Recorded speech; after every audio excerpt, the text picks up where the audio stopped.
जीतेंगे हम ये वादा करो, कोशिश हमेशा ज़्यादा करो। किस्मत भी रूठे पर हिम्मत न छूटे। मजबूत इतना इरादा करो। कैसे हैं मेरे प्यारे बच्चों? ईश्वर की कृपा से आप सभी अच्छे होंगे। वास्तविक संख्याओं के अंतर्गत आज हमारा 10वां भाग शुरू होने जा रहा है। इसके बाद एक भाग और होगा और उसके बाद ही हमारा पहला चैप्टर समाप्त हो जाएगा। अभ्यास करिए, देखते रहिए और सीखते रहिए। ये हमारा वादा है आपसे कि हम गणित में आपका एक भी क्वेश्चन छूटने नहीं देंगे। अभी तो क्या है, स्टार्टिंग है, अप्रैल है, और धीरे धीरे जब हम पढ़ते रहेंगे, दोबारा से रिवीजन करेंगे, तीसरी बार रिवीजन करेंगे, तो आपको सारी चीज़ें बिल्कुल अच्छे से समझ में आ जाएंगी। एक भी चीज़ छोड़ने की कोशिश हम नहीं करेंगे। तो आइए बच्चों, जानते हैं आज का क्वेश्चन क्या है। सिद्ध करो कि 7√5 7√5 अपरिमेय संख्या है। इससे पहले हमने सिद्ध कर चुके हैं कि √2 एक अपरिमेय संख्या है, √5 एक अपरिमेय संख्या है, या √3 एक अपरिमेय संख्या है, या फिर हो सकता है √7 एक अपरिमेय संख्या है, या √11 एक अपरिमेय संख्या है, या इसको एक साधारण सी भाषा में कहें कि अभाज्य संख्याओं का वर्गमूल एक अपरिमेय संख्या होती है, जो हमने पहले वाले भाग में सिद्ध कर लिया है। आज हम जो सिद्ध करने वाले हैं, अभाज्य संख्या का वर्गमूल तो होगा ही होगा, उसके साथ ही साथ उसमें कुछ परिमेय संख्या होती हैं, कुछ पूर्णांक होते हैं, उनके साथ में मल्टीप्लाई होगा, कुछ क्या नाम है जोड़ के रूप में आएगा, कुछ घटा के रूप में आएगा, भाग के रूप में आएगा, किसी भी प्रकार से आए, उनका करने का जो तरीका है वो लगभग समान है। ठीक है, तो हम पहले वाले भाग से शुरू करते हैं, जिसमें दिया गया है सिद्ध करो कि 7√5 एक अपरिमेय संख्या है। अपरिमेय संख्या है तो इसको हम क्या मान लेते हैं, परिमेय संख्या मान लेते हैं। तो हमने माना 7√5 एक परिमेय संख्या है, एक परिमेय संख्या है। अब जब 7√5 या 7√5 परिमेय संख्या है तो P/Q के रूप में लिखा जाएगा। ठीक है, यहाँ P और Q क्या होते हैं, सहअभाज्य संख्याएं होते हैं, सहअभाज्य संख्या हैं। एक शर्त और रहती है Q के लिए, वो क्या रहती है, ≠0, यानी कि 0 नहीं होना चाहिए, तभी वो संख्या हमारी परिमेय संख्या कहलाती है। एक बार बोर्ड में उसने सहअभाज्य संख्याएं दे दी थी और पूछा था कि इनका मासा ज्ञात करो, इनका महत्तम समावर्तक ज्ञात करो। तो जो सहअभाज्य संख्याएं होती हैं उनमें एक के अलावा किसी संख्या का भाग नहीं जाता है। 5 और 7 को ले लीजिए, 9 और 11 को ले लीजिए, 13 और 15 को ले लीजिए। ऐसी संख्याएं जिनमें एक के अलावा किसी दूसरी संख्या का भाग, दोनों में है ना, दोनों में एक के अलावा किसी दूसरी संख्या का भाग नहीं जाता है, उन्हें हम क्या कहते हैं, सहअभाज्य संख्याएं कहते हैं। मान लिया 7√5 या 7√5 एक परिमेय संख्या है, परिमेय संख्या है तो P/Q के रूप में लिख दी। अब इसमें जो आगे का स्टेप होने वाला है वो क्या है, इसमें जो अपरिमेय संख्या होती है या जो हमारा अभाज्य संख्या का वर्गमूल है उसको एक साइड में रखना है, बाकी सारी संख्याओं को एक एक करके दूसरी साइड में P और Q की तरफ में भेज देना है। और जैसे ही आप सारी संख्याओं को भेज देंगे वहीं पर आपका आंसर भी आ जाता है। देखिए कैसे, यहाँ से √5 हमने लिखा यहाँ पर, और 7 का इधर गुणा हो रहा है, और इधर जब हमारा दूसरी साइड में जाएगा 7 तो क्या हो जाएगा बताइए, भाग हो जाएगा, भाग हो गया। अब यहाँ पर आपको देखने में पता लग रहा होगा कि ये हमारी जो साइड है इसके अंतर्गत हम देख सकते हैं कि ये क्या है, हमारी परिमेय संख्या है। ठीक है, लेकिन हम जानते हैं कि ये हमारी क्या है, अपरिमेय संख्या है। अब ये दोनों आपस में बराबर कैसे हो सकते हैं, परिमेय और अपरिमेय? तो ये क्या है, विरोधाभास हो गया हमारी पूर्व कल्पना का। इसलिए हम कह सकते हैं कि 7√5 एक परिमेय संख्या है। यहाँ पूर्णांक P व Q के लिए, P व Q के लिए P/7Q, ठीक है, P/7Q 7Q एक परिमेय संख्या है, एक परिमेय संख्या है, ठीक है। जबकि हम जानते हैं,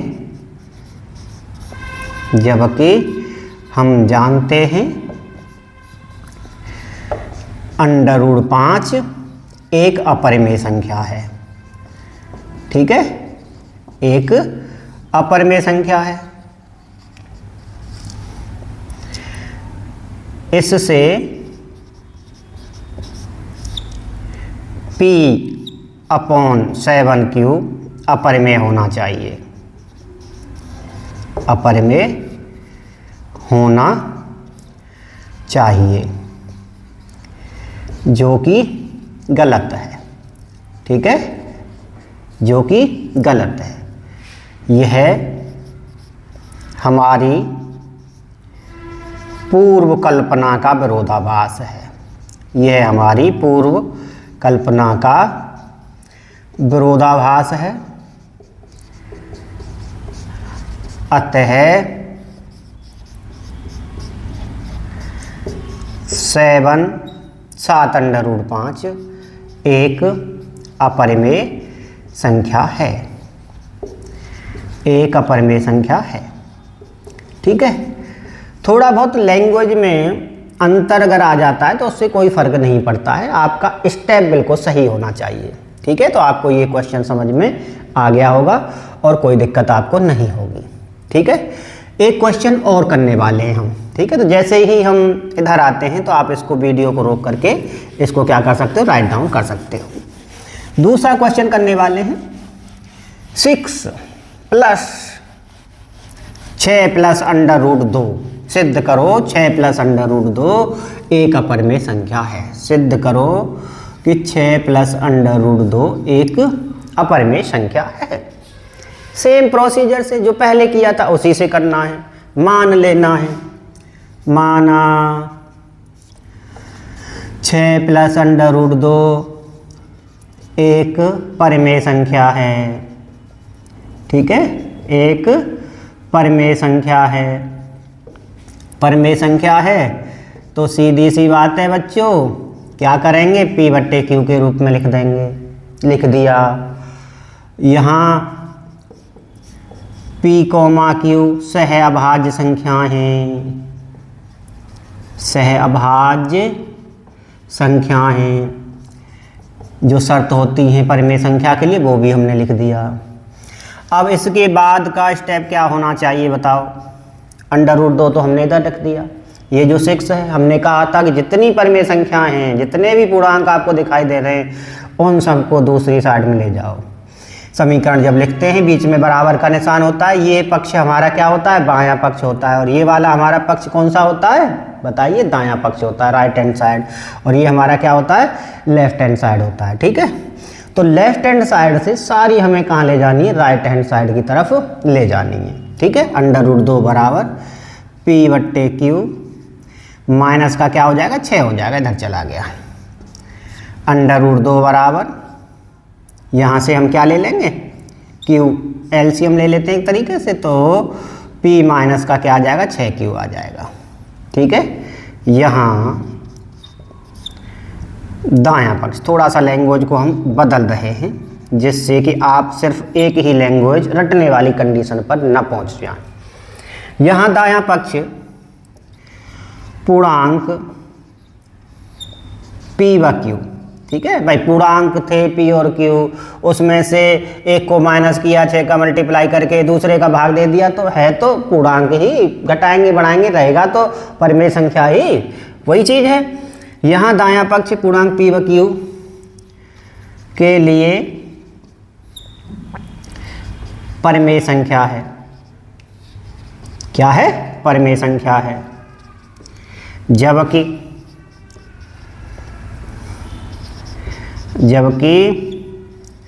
बायां पक्ष हम जानते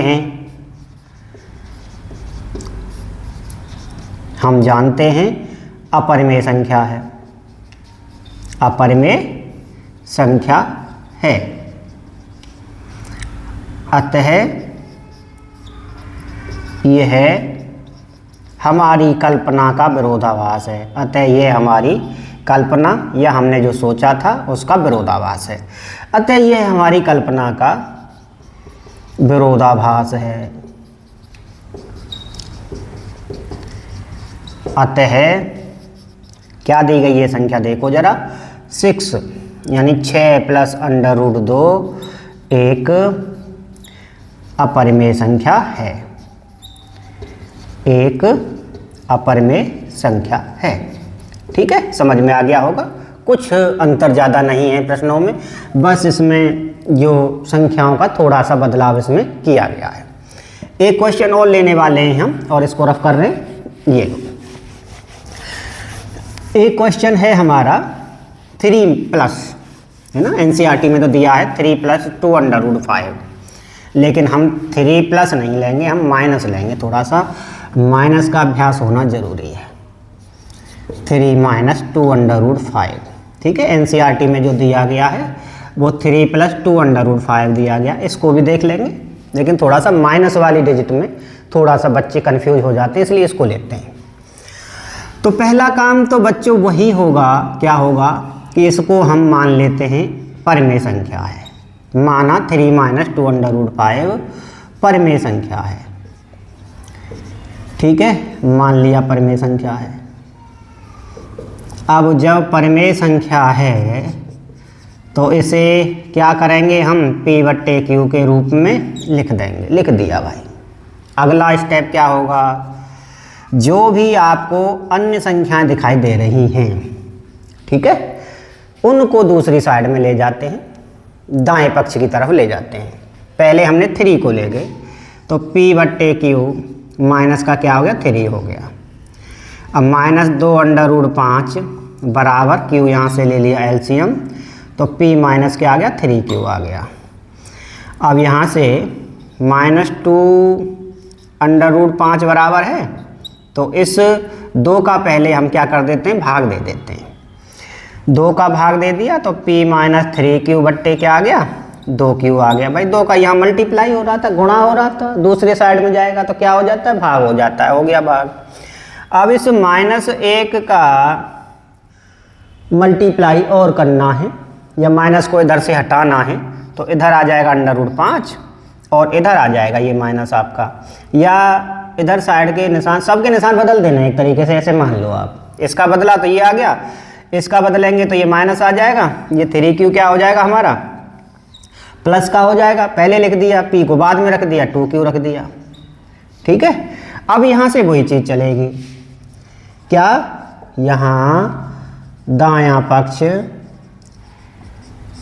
ठीक है, यहाँ दायां पक्ष पूर्णांक P और Q के लिए, पूर्णांक P व Q के लिए क्या है बताइए, परिमेय है, परिमेय है, परिमेय संख्या है, ठीक है। जबकि हम जानते हैं, जबकि हम जानते हैं बायां पक्ष, लेफ्ट हैंड साइड, ठीक है, अपरिमेय संख्या है, अपरिमेय संख्या है। अतः यह विरोधाभास है, अतः यह विरोधाभास है। विरोधाभास है तो सीधी सी बात है, जैसा माना था हमने ऐसा नहीं होने वाला है, जैसा क्वेश्चन में दिया गया ऐसा ही रहेगा। अतः 3 माइनस 2 अंडर रूट 5 एक अपरिमेय संख्या है, ठीक है। यहाँ से आपको समझ में आ गया होगा। थोड़े से स्टेप बड़े हैं, लेकिन ज़्यादा मेरे ख्याल से आपको हार्ड नहीं लग रहा होगा। इस क्वेश्चन को करेंगे वही P/Q के रूप में मानेंगे। अब P/Q के रूप में मानेंगे तो यहाँ से 3 हमारा माइनस हो जाएगा, फिर 2 को भी ऐसे ही करेंगे, ठीक है। P माइनस 3Q/Q और फिर नीचे 2Q हो जाएगा, ठीक है। वही भाषा लिखी जाएगी, सेम है जो हमने इसमें लिखी थी, ठीक है। आपको समझ में आ गया होगा। और अब हम थोड़ा सा इधर आते हैं, समझ लो और समझने के बाद इसको राइट डाउन कर लो और इसके बाद मैं इसको क्या करता हूँ, रफ कर देता हूँ। 2 क्वेश्चन और करने वाले हैं, थोड़े से अलग हैं क्वेश्चन, ठीक है, लेकिन इसके बाद इस एक्सरसाइज में आपका क्वेश्चन कोई छूटने की संभावना नहीं होगी, ठीक है। अब जो अगला क्वेश्चन हम करने वाले हैं, ठीक है, उसमें दिया गया है कि सिद्ध करो कि 1/√2, ठीक है, 1/√2 दे सकता है वो, 1/√3 दे सकता है, 1/√5 दे सकता है, 1/√7 दे सकता है, कोई भी संख्या दे सकता है, लेकिन मेथड सभी का सेम होने वाला है, बिल्कुल समान होने वाला है। एक का समझ लेते हो तो दूसरे का आप आसानी से कर सकते हो, ठीक है। तो इसका जो हल है वो कई सारी किताबों में अलग अलग तरीके से दिया हुआ है और सारी किताबों का सही भी होता है, ठीक है। तो अभी हम आपको सिर्फ एक मेथड बताएंगे, ज़्यादा मेथडों के चक्कर में हम आपको नहीं पाड़ेंगे, लेकिन जब धीरे धीरे आपका समय हो जाएगा, जब आपके 5 से 6 महीने आप क्या नाम है अभ्यास कर लेंगे, चीज़ों को समझने लग जाएंगे, तब फिर हम आपको बताएंगे कि इसको किस किस विधि से और किया जा सकता है। तब तक के लिए आप एक ही विधि पर केंद्रित अपना ध्यान करेंगे। माना वही चीज़ है, सारी चीज़ में चलती है। माना 1/√2 एक परिमेय संख्या है, एक परिमेय संख्या है। अब परिमेय संख्या है तो बेटा P/Q के रूप में लिखी जा सकती है, वो लाइन भी लिखना ज़रूरी है। यहाँ P, Q सहअभाज्य संख्या हैं। दूसरी कंडीशन भी लिख दो, Q is not equal to 0। 1/√2 बराबर P/ क्या आ गया, Q आ गया, ठीक है, ये चीज़ आ गई हमारे सामने। अब इसके बाद अगर हम यहाँ से लिखना चाहें तो इसका मल्टीप्लाई इसमें हो जाएगा, Q बराबर √2P आ जाएगा, ठीक है, क्रॉस मल्टीप्लाई कर दिया, Q आ गया, इन दोनों का किया वज्र गुणन तो √2P आ गया। एक स्टेप और लिख दो, वर्ग करने पर पहले वाले भाग में जो हमने किया था उसी तरीके से कर रहे हैं हम। यहाँ से ये Q² आ जाएगा और यहाँ से आ जाएगा आपका 2P², ठीक है।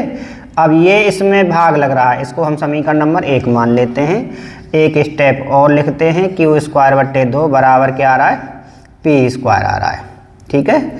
यहाँ से हमें एक चीज़ पता लग रही है, कौन सी चीज़ पता लग रही है कि 2 का भाग Q² में जा रहा है, तो लिखेंगे 2 Q² को विभाजित करता है, और जब Q² को विभाजित करता है तो आप जानते हैं कि 2Q को भी विभाजित करेगा। ये तो हमने आपको पहले वाले भाग में बता दिया था, ठीक है।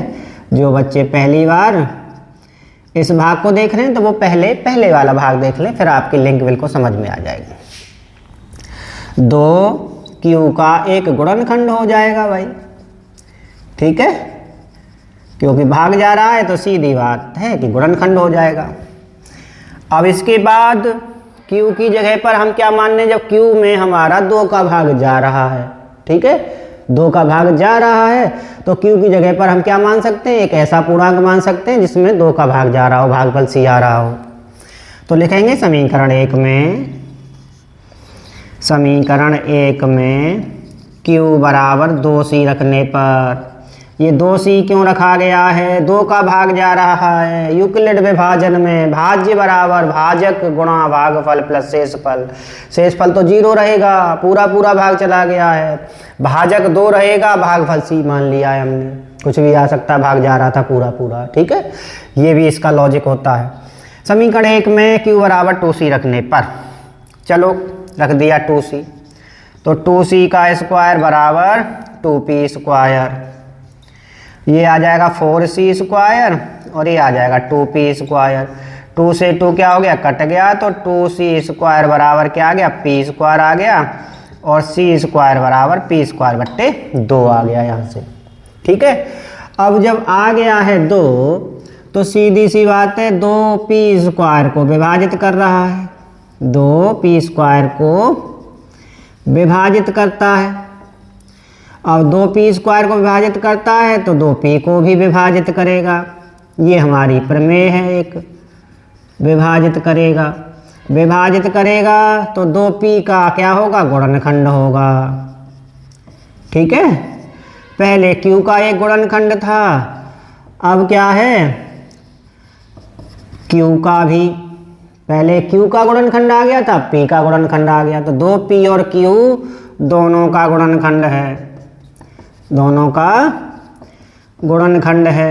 यह विरोधाभास है, यह विरोधाभास है। अतः क्या है क्वेश्चन में, 1/√2 एक अपरिमेय संख्या है। ठीक है, समझ में आ गया। ये सारी चीज़ थी बस इसके अंतर्गत। इसमें और पहले वाले क्वेश्चनों में बस इतना सा अंतर है कि पहले तो हम p का फैक्टर बताते थे, q का बाद में बताते थे। इसमें क्या हुआ है, उल्टा दे दिया था, 1/√2 दे दिया तो इसमें उल्टा हो गया। पहले q का फैक्टर आ गया, फिर p का फैक्टर आया है। प्रोसीजर सेम है। ठीक है, स्टीव जॉब्स एप्पल के फाउंडर हैं। उन्होंने ये बताया था कि जैसे हमें सफलता अगर प्राप्त करनी है तो क्या करना चाहिए। तो उन्होंने बताया था कि कोई भी काम करते हैं आप, कोई भी काम करते हैं उसे पूरी ईमानदारी के साथ करिए, पूरी शिद्दत के साथ करिए, सफलता 100% होगी, 100% होगी। ठीक है, अब हम इसको क्या करते हैं, रफ कर देते हैं। ठीक है, नवाचार यानी कि उस काम को आप नए नए तरीकों से करिए, अच्छे से अच्छे तरीके से करिए। ठीक है, जानने की भूख रखिए, स्टे हंग्री। ठीक है, भूख रखिए जानने के लिए। और जब ऐसी कंडीशन होती है तो आप धीरे धीरे अपने काम में बिल्कुल परिपक्व हो जाते हैं। सिद्ध करो कि √3 + √5 अपरिमेय संख्या है। ये क्वेश्चन हमारा एनसीईआरटी में नहीं दिया हुआ है, लेकिन ज़्यादातर अन्य बोर्ड की जो किताबें होती हैं, अन्य प्रकाशनों की, उनमें दिया होता है। ठीक है, तो इसका क्वेश्चन भी हम एक कर लेते हैं। थोड़ा सा और चीज़ें हैं लेकिन उसको अभी हम नहीं कर रहे हैं, जब दूसरी बार का रिवीजन हमारा स्टार्ट होगा तब करेंगे। √3 + √5 क्या है, अपरिमेय संख्या है। सिद्ध करो। तो सिद्ध करने के लिए सबसे पहले तो इसको परिमेय ही मान लेते हैं। माना √3 + √5 एक परिमेय संख्या, ज़्यादा हार्ड नहीं है, सरल है प्रश्न, एक परिमेय संख्या है। अब जब परिमेय संख्या है तो बेटा सीधी सी बात है, किसके रूप में लिखा जा सकता है, p/q के रूप में। यहाँ p, q क्या होती हैं, सहअभाज्य हैं, सहअभाज्य संख्या हैं। दूसरी कंडीशन क्या है कि q ≠ 0। इस क्वेश्चन को भी करने के कई सारे मेथड होते हैं। ठीक है, अलग अलग किताबों में अलग अलग तरीके से दिया हुआ है, सारे मेथड सही हैं, लेकिन अभी हम ज़्यादा मेथडों के चक्कर में नहीं पड़ रहे हैं। जब आपका कॉन्सेप्ट क्लियर हो जाएगा फिर और नई नई चीज़ें आपको बताएंगे। ठीक है, तो यहाँ से हम क्या करते हैं, एक संख्या को उधर ले जाते हैं, किसी को भी ले जाइए, आपकी जो इच्छा हो। प्लस में दे रखा है, कभी कभी माइनस में भी दे देता है। ठीक है, परेशान होने की कोई आवश्यकता नहीं है। तो एक अपरिमेय जो संख्या है उसको हम क्या करेंगे, दूसरी साइड में ले जाएंगे। चलो 5 को ले गए। अब क्या करना है, दोनों ओर वर्ग करना है। दोनों ओर वर्ग करने पर, वर्ग तो आप जानते हो 2 बार गुणा करना पड़ता है, तो √3 का वर्ग कर देंगे और इधर p/q -√5 का वर्ग कर देंगे। √3 गुणा √3 करते हैं तो 3 आ जाता है।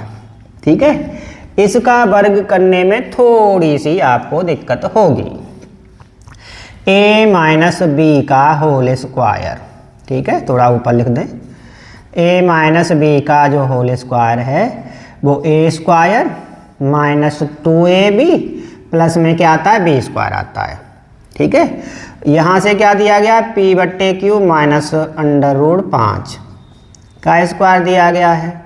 तो खोलो भैया, p² / q², पहले वाली संख्या का वर्ग करेंगे, p बट्टे q का वर्ग करेंगे, p स्क्वायर बट्टे q स्क्वायर आ गया, पहला काम हो गया। माइनस 2ab है, तो 2a कितना है, p बट्टे q है, और b कितना है, √5 है, प्लस √5 का स्क्वायर करेंगे तो कितना आ जाएगा, 5 आ जाएगा। ठीक है, समझ आ गया। तो यहाँ से लिख देते हैं बराबर p स्क्वायर बट्टे q स्क्वायर लिखना जरूरी है। ठीक है, माइनस का √5 आएगा तो 2 √5 और p बट्टे q आ जाएगा, और प्लस में कितना आ जाएगा, 5 आ जाएगा। ठीक, समझ आ गया, कोई दिक्कत नहीं है। इसको आप ऐसा करो, इधर ले आओ और बाकी की चीज़ों को इधर ले जाओ। जब इसको इधर लाएंगे पूरे टर्म को, ये माइनस वाला है, इधर आने पर क्या हो जाएगा, प्लस हो जाएगा। ठीक है, प्लस हो जाएगा तो यहाँ लिखा जाएगा 2 √5 p बट्टे q बराबर क्या दिया हुआ है, p स्क्वायर बट्टे q स्क्वायर दिया गया है। ये है पहला, एक 5 है और ये 3 फिर इधर जाने पे माइनस का हो जाएगा, प्लस का 5 माइनस का 3 आ जाएगा। अब 2 √5 p बट्टे q बराबर q स्क्वायर यहाँ से ले लिया एलसीएम, तो p स्क्वायर, और देखो 5 में से 3 जाएंगे तो 2 बचेंगे, तो ये 2q स्क्वायर आ जाएगा। ठीक है, और अब क्या करना है, √5 को सिर्फ इधर रखना है, बाकी सारी चीज़ों को क्या ले जाना है, दूसरी साइड में ले जाना है। दूसरी साइड पहले है क्या, ये तो देख लो, p square plus 2q square बट्टे q स्क्वायर है, ये q ऊपर जाएगा, ये लो भाई, ये 2p नीचे आएगा, तो 2p नीचे आ गया, ये लो, एक q से एक q कट जाएगा, तो √5 बराबर p square plus 2q square बट्टे 2p, और q एक और बचा था। ठीक है, यहाँ तक समझ में आ गया सभी को, बस तो हो गया काम। यहाँ दायां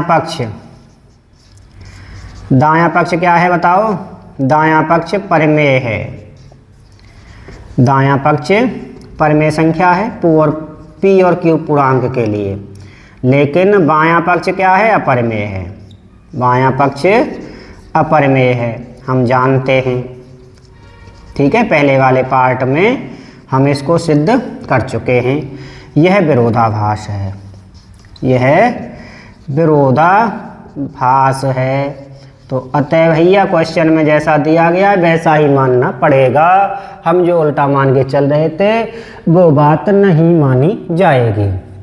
लिख दिया जाएगा अतः √3 प्लस √5 एक अपरिमेय संख्या है। ठीक है, ये था आपका परिमेय संख्या सिद्ध करना, अपरिमेय संख्या सिद्ध करना। कोई भी क्वेश्चन हमने इसमें नहीं छोड़ा है, पूरी तरीके से इसको कवर करने की कोशिश की गई है। 10 भाग हो चुके हैं, एक भाग और आएगा इसका, और इसके बाद हमारा पहला चैप्टर खत्म हो जाएगा। अगर एवरेज की बात करते हैं तो 20 से 22 मिनट का एक वीडियो है, तो मेरे ख्याल से 2 से ढाई घंटे है ना, 2.5 घंटे अगर आप बैठ जाते हो एक दिन, पूरा चैप्टर आपको बिल्कुल समझ में आ जाएगा। पूरे मार्क्स इसमें से आने के चांस 100% रहेंगे। आज के लिए इतना ही, धन्यवाद।